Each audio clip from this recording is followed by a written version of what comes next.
Jujur. Baik Bapak, jadi pasca kejadian itu kami itu sering dipanggil-panggil sama Bapak Ibu di lantai 2.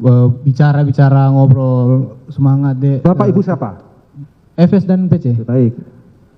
Tetap terangkan sesuai dengan itu, pokoknya bla bla lah Bapak. Tanggal berapa itu? Tanggal berapa? Biar Saya tidak bisa pastikan Pak. Tidak bisa pastikan. Iya, Lanjut. tanggal-tanggalnya. Tapi sering. Iya. Nah, itu sempat di lantai 2 itu, pada saat saya sama Bang Riki di samping, Bang Riki sempat ngobrol ke saya. Belak-belakan Bang Riki bilang, "Chat, sebenarnya tuh saya tuh udah rencana pengen nabrakin mobil waktu Yang keras, yang tegas, biar tidak. Jadi pada saat dari Magelang sampai Jakarta tuh Bang Riki bilang, Bang Riki pengen menabrakin mobil. Karena almarhum kan posisinya di sebelah kiri. Dan pada saat dari Magelang sampai Jakarta itu almarhum tidur. Jadi dia, Bang Riki ini bilang ke saya, pengen menabrakin mobil di sebelah sisi kiri. Pada saat almarhum. perjalanan dari Magelang menuju Pada Jakarta. saat Magelang ke Jakarta. Saudara Riki bercerita kepada saudara Betul, bahwa dia pengen menabrakkan mobil. Siap, betul Bapak. Diarahkan kepada Yosua. Siap, betul Bapak. Saudara tidak tanya waktu itu. Apa alasan pada saat itu? Saya berpikir Bapak. Berpikir, apa saudara? Dalam pikiran saya, loh, ini berarti sudah dari Magelang ini. Ini berarti sudah saudara, Bang. Bisa saudara pertanggungjawabkan keterangan saudara ini? Bisa Bapak. Saudara disumpah. Saya disumpah. Cukup, mungkin ada teman-teman yang lain melanjutkan. Terima kasih Bapak. Informasi pertama, saudara, saksi kunci tewasnya Brigadir Yosua, yakni terdakwa Richard Eliezer, bersaksi di persidangan hari ini Rabu 30 November 2022. Dalam kesaksiannya, Eliezer menyatakan pembunuhan Yosua ternyata sudah direncanakan terdakwa Ricky sewaktu mereka berada di Magelang. Atas tangga. Siap. Pakai senjatanya siapa? Tadi tidak dipegang oleh Sambo lagi? Tidak dipegang. Tidak. Setelah itu Eliezer menyatakan Ricky berencana membunuh Yosua yang duduk di sisi kiri dengan menabrakkan mobil sewaktu perjalanan dari Magelang ke Jakarta. Tak hanya itu, usai peristiwa penembakan Yosua, Eliezer menyatakan Ferdi Sambo dan Putri Chandrawati kerap memanggil dirinya, Ricky dan Kuat untuk memastikan mereka tetap menerangkan sesuai arahan Sambo. Ya. Siap, Mohon saudara jujur. Siap. Kira-kira apa yang saudara ketahui, ya kan, setelah pasca kejadian atau sebelum kejadian terkait dengan Ricky? Ada tidak Ricky berbicara kepada saudara terkait peristiwa dari mulai Magelang sampai kemudian terjadi penembakan? Ada tidak? Jujur dan terangkan dengan jujur. Baik Bapak, jadi pasca kejadian itu kami itu sering dipanggil-panggil sama Bapak Ibu di lantai 2. Bicara-bicara, ngobrol, semangat deh. Bapak Ibu siapa? FS dan PC. Baik. Tetap terangkan sesuai dengan itu, pokoknya bla bla lah Bapak. Tanggal berapa itu? Tanggal berapa? Biar Saya tidak bisa pastikan Pak. Tidak bisa pastikan. Iya, Lanjut. tanggal-tanggalnya. Tapi sering. Iya.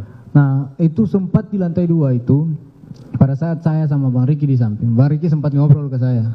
Belak-belakan Bang Riki bilang, "Chat, sebenarnya tuh saya tuh udah rencana pengen nabrakin mobil waktu Yang keras, yang tegas, biar tidak. Jadi pada saat dari Magelang sampai Jakarta tuh Bang Riki bilang, Bang Riki pengen menabrakin mobil.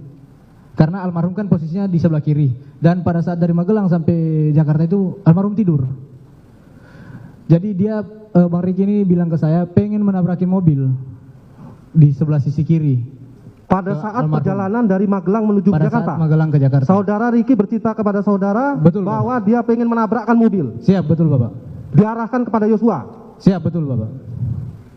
Saudara tidak tanya waktu itu. Apa alasan pada saat itu? Saya berpikir Bapak. Berpikir. Apa ya? Saudara Dalam pikiran saya, loh, ini berarti sudah dari Magelang ini. Ini berarti sudah saudara, Bang. Bisa saudara pertanggungjawabkan keterangan saudara ini? Bisa Bapak. Saudara disumpah. Saya disumpah. Kita beralih ke informasi berikut, saudara. Eliezer sempat menceritakan detik-detik sebelum peristiwa penembakan terhadap Brigadir Yosua terjadi. Dalam kesaksiannya, Eliezer menyebutkan melihat Sambo mengenakan sarung tangan dan Kuat Ma'ruf memegang leher Yosua. Eliezer menyebut sebelum Yosua masuk ke rumah dinas, Sambo sempat menyuruhnya mengisi senjata. Kemudian, Yosua masuk bersama dengan Kuat Ma'ruf dan Ricky Rizal.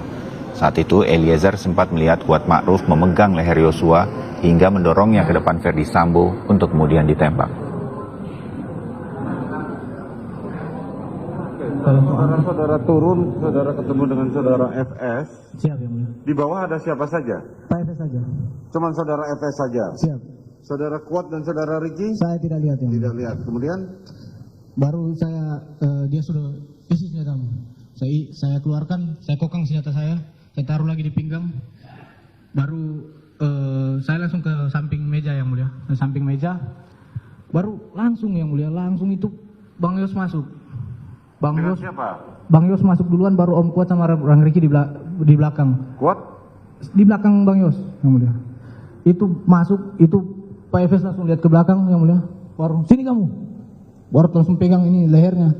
Langsung pegang lehernya. Oh sini. Berutut kau, dorong ke depan. Berutut kau situ, berutut.